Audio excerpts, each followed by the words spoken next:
16 नवंबर 2018 में American missionary जिनका नाम था जॉन एलन चाओ ये डिसाइड करते हैं कि ये इंडिया के नॉर्थ सेंटिनल आइलैंड में जाएंगे इल्लीगली। इंडिया के इस आइलैंड पे रहने वाले लोगों को बोला जाता है नॉर्थ सेंटिनलीज ट्राइब, और ये ट्राइब एक ऐसी ट्राइब है जो कि शायद आखिरी ट्राइब होगी जो कि पूरे वर्ल्ड में अनकॉन्टैक्टेड है। ये एक ऐसी ट्राइब है जिनको बाहर की दुनिया में क्या हो रहा है उसका बिल्कुल भी कोई आइडिया नहीं है। जॉन एक क्रिश्चियन थे, तो ये इन सेंटिनलीज ट्राइब को क्रिश्चियनिटी का पाठ पढ़ाना चाहते थे और इसी पर्पस से ये डिसाइड करते हैं कि ये इल्लीगली नॉर्थ सेंटिनल आइलैंड में जाएंगे। ये एक मछुआरे को 25,000 रुपए देते हैं ताकि वो मछुआरा इनको नॉर्थ सेंटिनल आइलैंड तक ले जाए जॉन को। जॉन पैसे देते हैं और मछुआरा बदले में उसको नॉर्थ सेंटिनल आइलैंड तक लेकर जाता है। जॉन जब नॉर्थ सेंटिनल आइलैंड पे पहुंचते हैं तो वहां पे थोड़ी देर तक तो उन्हें कोई दिखाई नहीं देता, एकदम सिर्फ और सिर्फ समुद्र के लहरों की आवाज आ रही होती है। कुछ ही देर बाद जो नॉर्थ सेंटिनलीज ट्राइब के लोग थे वो वहां पे आ जाते हैं अपने बोज और एरोस के साथ, और वो जॉन पे हमला कर देते हैं। जॉन पैनिक में वहां से भागता है क्योंकि ये जो सेंटिनलीज ट्राइब थी इन्होंने जॉन पे अटैक कर दिया था। लेकिन यहाँ पे जॉन सिर्फ भागता है, वो हिम्मत नहीं हारता है, और थोड़ी देर बाद वो वापस से इस आइलैंड पे आता है। जब ये फिर से इस आइलैंड पे आते हैं तो इस बार एक छोटा बच्चा, सेंटिनलीज ट्राइब का एक छोटा बच्चा एरोज और बोस के साथ जॉन पे अटैक कर देता है। जॉन को लगता है कि वो शायद बच नहीं पाएंगे, लेकिन जॉन इस टाइम फिर से बच जाते हैं और वापस से भागते हैं। ये 2 बार इंसिडेंट जॉन के साथ हो जाता है जब सेंटिनलीज ट्राइब के लोगों ने इन पे अटैक किया, लेकिन फिर से ये वापस से हिम्मत नहीं हारते हैं। अगले दिन जो जॉन होते हैं मॉर्निंग में वो फिर से नॉर्थ सेंटिनल आइलैंड पे आते हैं, और जो मछुआरा था जिसने इनको नॉर्थ सेंटिनल आइलैंड तक छोड़ा था जॉन को, वो दूर से देख रहा होता है कि सेंटिनलीज लोगों ने जॉन को मार दिया है और मारने के बाद उसकी बॉडी को रेत में दफना रहे थे। एक और इंसिडेंट की बात करें तो मार्च 2025 को अमेरिका के एक सोशल मीडिया इन्फ्लुएंसर जिनका नाम था मिखाइलो पोलियाकोव, ये अपने फॉलोअर्स को बढ़ाने के लिए डिसाइड करते हैं कि ये इल्लीगली नॉर्थ सेंटिनल आइलैंड पे जाएंगे। तो जब मिखाइलो नॉर्थ सेंटिनल आइलैंड पे आते हैं तो हालांकि इनको एक भी सेंटिनलीज ट्राइब का इंसान नहीं दिखता है, लेकिन ये एज अ गिफ्ट जाते जाते वहां पे कोको कोला की कैन और उनके लिए कुछ कोकोनट्स रख जाते हैं एज अ गिफ्ट। लेकिन बाद में मिखाइलो को इंडियन अथॉरिटीज ने अरेस्ट कर लिया क्योंकि ये इल्लीगल तरीके से नॉर्थ सेंटिनल आइलैंड में घुसे थे। नॉर्थ सेंटिनल आइलैंड जो है ये अंडमान एंड निकोबार आइलैंड का ही एक पार्ट है। अंडमान एंड निकोबार जो आइलैंड है उसमें टोटल 836 आइलैंड्स हैं जो कि मेनली 2 ग्रुप्स में डिवाइडेड है, अंडमान एंड निकोबार। इतने सारे आइलैंड्स में से यहाँ के सिर्फ और सिर्फ 38 आइलैंड्स ऐसे हैं जो कि इनहेबिटेड है, मतलब कि यहाँ पे लोग रहते हैं। अंडमान एंड निकोबार आइलैंड का जो कैपिटल है वो है पोर्ट ब्लेयर, जो कि साउथ अंडमान में सिचुएटेड है। पोर्ट ब्लेयर से अगर डिस्टेंस की बात करें नॉर्थ सेंटिनल आइलैंड की तो ज्यादा डिस्टेंस नहीं है, सिर्फ 50 किलोमीटर का डिस्टेंस है नॉर्थ सेंटिनल आइलैंड और पोर्ट ब्लेयर के बीच में। अगर नॉर्थ सेंटिनल आइलैंड के एरिया की बात करें तो ये आइलैंड काफी ज्यादा छोटा सा है। इसका जो एरिया है वो सिर्फ और सिर्फ 60 किलोमीटर स्क्वायर का है। ये जो 2 इंसिडेंट्स मैंने आपको वीडियो के शुरू में बताया, इससे आपको एक बात तो क्लियर हो गई होगी कि ये जो नॉर्थ सेंटिनलीज ट्राइब है ये किसी भी तरीके का कांटेक्ट बाहर की दुनिया से नहीं रखना चाहती है, और अगर बाहर से कोई इंसान इनसे कांटेक्ट स्टैब्लिश करने की कोशिश करता है तो ये जो ट्राइब है उस पर अटैक कर देती है और कुछ केसेस में तो लोगों को मार ही देती है। लेट 1800s में एमवी पोर्टमैन नाम के एक ब्रिटिशर को यहाँ का अंडमान का ऑफिसर इंचार्ज बनाया जाता है। ये अपने बहुत बड़े से ग्रुप के साथ नॉर्थ सेंटिनल आइलैंड में जाते हैं ताकि ये नॉर्थ सेंटिनलीज लोगों से किसी तरीका कोई कांटेक्ट स्टैब्लिश कर पाए। लेकिन जब ये वहां पे जाते हैं तो इन्हें एक भी इंसान नॉर्थ सेंटिनलीज ट्राइब से दिखाई नहीं देता है। थोड़ी देर ये जब इधर उधर घूमते हैं तो इनको और इनके ग्रुप को नॉर्थ सेंटिनलीज ट्राइब का एक कपल दिखता है अपने 4 बच्चों के।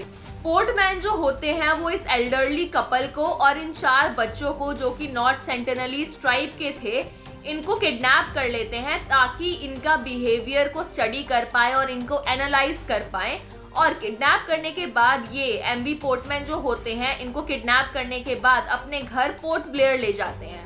लेकिन कुछ ही दिन बाद ये जो एल्डरली कपल था नॉर्थ सेंटिनलीज ट्राइब का, इनकी डेथ हो जाती है और ये जो 4 बच्चे होते हैं, पोर्टमैन को लगता है कि इनको इनके घर छोड़ देना एक बेहतर डिसीजन रहेगा, तो इन चारों बच्चों को ये गिफ्ट्स वगैरह देकर, कोकोनट्स वगैरह देकर वापस से इनके घर छोड़ आते हैं, मतलब कि नॉर्थ सेंटिनल आइलैंड पे छोड़ आते हैं।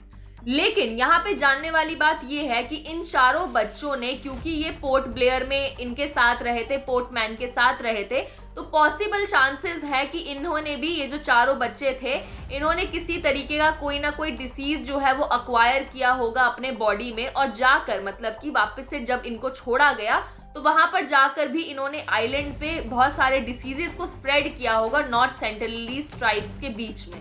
जितनी भी आज के ज़माने में हमें डिसीजेज देखने को मिलती हैं, जो भी न्यू वर्ल्ड की जितनी भी मेजर डिसीजेज हैं, हमारी बॉडी में इम्यूनिटी डेवलप हो रखी है इतने सालों से इन सारी डिसीजेज से फाइट करने के लिए।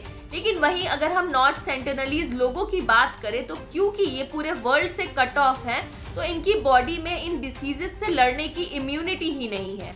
इनके लिए ये सारी डिसीजेस काफ़ी ज़्यादा नई बात है, और इनकी बॉडी इस तरीके से बनी ही नहीं है कि ये इन सारी डिसीजेस से लड़ पाएं।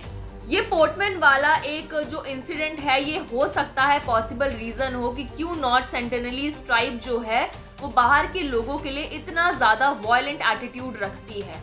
एग्रीकल्चर की डिस्कवरी की अगर बात करें, तो आज से 12,000 साल पहले ही एग्रीकल्चर की डिस्कवरी कर दी गई थी। लेकिन जो नॉर्थ सेंटिनलीज ट्राइब के जो लोग हैं, उन्होंने कभी भी एग्रीकल्चर सीखा ही नहीं और कभी करा ही नहीं। पॉसिबल रीजन ये हो सकता है कि आइलैंड पे रह के इनको जरूरत ही नहीं पड़ी कि किसी तरीके का एग्रीकल्चर करें। ये पूरे दुनिया की आखिरी स्टोन एज ट्राइब है। इसका मतलब ये है कि ये आज भी स्टोन से बने वेपन्स को यूज करती है। हालांकि कुछ टाइम पहले से ये चीज देखी जा रही है कि इन्होंने अपने वेपन्स में आयरन का यूज करना शुरू कर दिया है। ये लोग हंटिंग और गैदरिंग करके अपना पेट भरते हैं। इसका मतलब ये है कि किसी जानवर का शिकार करके उसको खा लेते हैं, या फिर पेड़ों से फ्रूट्स वगैरह तोड़कर खा लेते हैं। 1970s के टाइम पे इंडियन अथॉरिटीज ने ट्राई किया कि किसी तरीके का कोई कांटेक्ट इन नॉर्थ सेंटिनलीज ट्राइबल लोगों के साथ कांटेक्ट जो है वो स्टैब्लिश किया जा सके। 1967 में त्रिलोकनाथ पंडित जो हैं वो इस आइलैंड पे जाते हैं अपने 20 मेंबर्स के साथ। लेकिन जब ये नॉर्थ सेंटिनल आइलैंड पहुंचते हैं, तो इन्हें एक भी नॉर्थ सेंटिनलीज ट्राइब का कोई भी पर्सन दिखाई नहीं देता है, तो इन्हें मजबूरी में वापस आना पड़ता है। 1974 में इंडियन फिल्म के क्रू मेंबर्स जो थे वो नॉर्थ सेंटिनल आइलैंड जाते हैं, क्योंकि उनको किसी तरीके की फिल्म की शूटिंग वगैरह करनी थी। इनके साथ ही त्रिलोकनाथ पंडित जी जो हैं वो भी जाते हैं, ताकि इस होप में कि उनको नॉर्थ सेंटिनलीज ट्राइब के कोई लोग देखने को मिल जाएं। ये अपने साथ काफी सारे गिफ्ट्स, कोकोनट और एक जिंदा पिग भी लेकर जाते हैं। ये जैसे ही नॉर्थ सेंटिनल आइलैंड पहुंचते हैं, वहां पे ये जो भी गिफ्ट्स लाए थे और जो पिग लाए थे वो रख देते हैं शोर पे, और पीछे की तरफ मूव हो जाते हैं, मतलब थोड़ा पीछे हो जाते हैं। ये चीज नोटिस करने के लिए और देखने के लिए कि ये सारे गिफ्ट्स वगैरह देख के जो ये नॉर्थ सेंटिनलीज ट्राइब है, इसके लोग कैसा रिएक्ट करते हैं। कुछ ही देर बाद नॉर्थ सेंटिनलीज ट्राइब के जो लोग होते हैं वो बाहर आते हैं और इस पूरे क्रू मेंबर्स पे अटैक कर देते हैं बोज और एरोस के साथ। और ये जितनी भी गिफ्ट्स वगैरह लेकर आए थे, जो पिग लाए थे, उन सबको ये लोग सैंड में दफना देते हैं। बहुत सारे अटेम्प्ट्स किए गए 1970s के टाइम पे, 1980s के टाइम पे, लेकिन जितनी बार भी अटेम्प्ट किया, ये जो नॉर्थ सेंटिनलीज ट्राइब के लोग थे ये वॉयलेंट एटीट्यूड ही शो करते थे और अटैक कर देते थे उन सारे लोगों पर जो भी इनको डिस्टर्ब करता था। साल 1991 एक ऐसा टाइम था जब पहली बार ऐसा हुआ कि जब इंडियन अथॉरिटीज जो हैं और जो भी लोग वहाँ पे नॉर्थ सेंटिनलीज आइलैंड पे गए, तो जो ये ट्राइबल ग्रुप था उन्होंने लोगों को देख के हमला नहीं किया, और जितने भी ये लोग गिफ्ट्स वगैरह लेकर जाते थे, ये लोग बड़े ही आराम से और बहुत प्यार से इनसे गिफ्ट्स वगैरह एक्सेप्ट कर लेते थे। लेकिन ये जो साल था 1991, ये पूरा साल यहीं तक लिमिटेड था। ये जो पीसफुल कॉन्टैक्ट स्टैब्लिश किया गया ये यहीं तक लिमिटेड था। साल 1991 के बाद जितनी भी एक्सपीडिशंस करवाई गई नॉर्थ सेंटिनल आइलैंड पे, वॉयलेंट क्लैशेस ही देखने को मिले। आज तक किसी को भी ये समझ में नहीं आया कि क्यों थोड़े टाइम के लिए ही बीच में 1991 के आसपास ये जो नॉर्थ सेंटिनलीज ट्राइब थे ये फ्रेंडली हो गए और उसके बाद वापस से क्यों वॉयलेंट हो गए। साल 1997 में इंडियन गवर्नमेंट को ये रियलाइज हुआ कि वो जिस तरीके से रह रहे हैं उनको पीसफुली वहीं पे रहने देना चाहिए, उनको डिस्टर्ब नहीं करना चाहिए। इस वजह से किसी का भी नॉर्थ सेंटिनल आइलैंड पे जाना और सेंटिनलीज लोगों से कांटेक्ट स्टैब्लिश करने की कोशिश करना बैन कर दिया इंडियन गवर्नमेंट ने 1997 में। गवर्नमेंट को भी समझ आ गया कि जिस तरीके से वो रह रहे हैं उनको पीसफुली वहां पे उनकी कंडीशंस में रहना चाहिए। साल 2004 में इंडियन ओशन में काफी ज्यादा भयंकर सुनामी आई थी, तो जो इंडियन कोस्ट गार्ड के जो ऑफिशियल्स थे वो हेलीकॉप्टर के साथ जाते हैं नॉर्थ सेंटिनल आइलैंड पे चेकआउट करने कि यहाँ के जो लोग हैं वो सेफ हैं या नहीं है। तो ये हेलीकॉप्टर देख के जो नॉर्थ सेंटिनलीज ट्राइब के लोग थे उन्होंने हेलीकॉप्टर पे बोज और एरोस फेंके, और इसकी वजह से जो इंडियन कोस्ट गार्ड के ऑफिशियल्स थे उनको समझ में आ गया कि नॉर्थ सेंटिनलीज आइलैंड के जो लोग हैं वो बिल्कुल सेफ हैं। अब कोई भी नॉर्थ सेंटिनल आइलैंड पे विजिट नहीं कर सकता, ये स्ट्रिक्टली इलीगल है कि किसी भी आउटसाइडर के लिए उस एरिया में जाना। इंडियन नेवी और जो इंडियन कोस्ट गार्ड ऑफिशियल्स हैं वो हर टाइम इस पूरे एरिया की पेट्रोलिंग कर रहे होते हैं थोड़ा सा दूर से, ताकि कोई भी आउटसाइडर जो है इन नॉर्थ सेंटिनलीज ट्राइब के लोगों को परेशान ना करे। ये जो सेंटिनलीज लोग हैं ये काफी ज्यादा पीसफुल रिलेशनशिप के साथ रह रहे हैं, नेचर के साथ रह रहे हैं।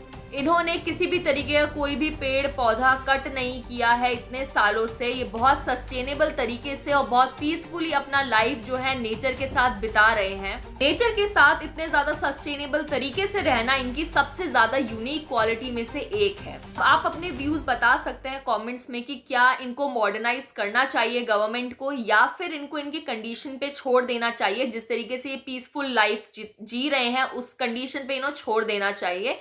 Do tell me your views in the comments below. अगर आपको ये वीडियो इन्फॉर्मेटिव लगी हो तो प्लीज लाइक और सब्सक्राइब कर देना। तब तक के लिए see you in the next video.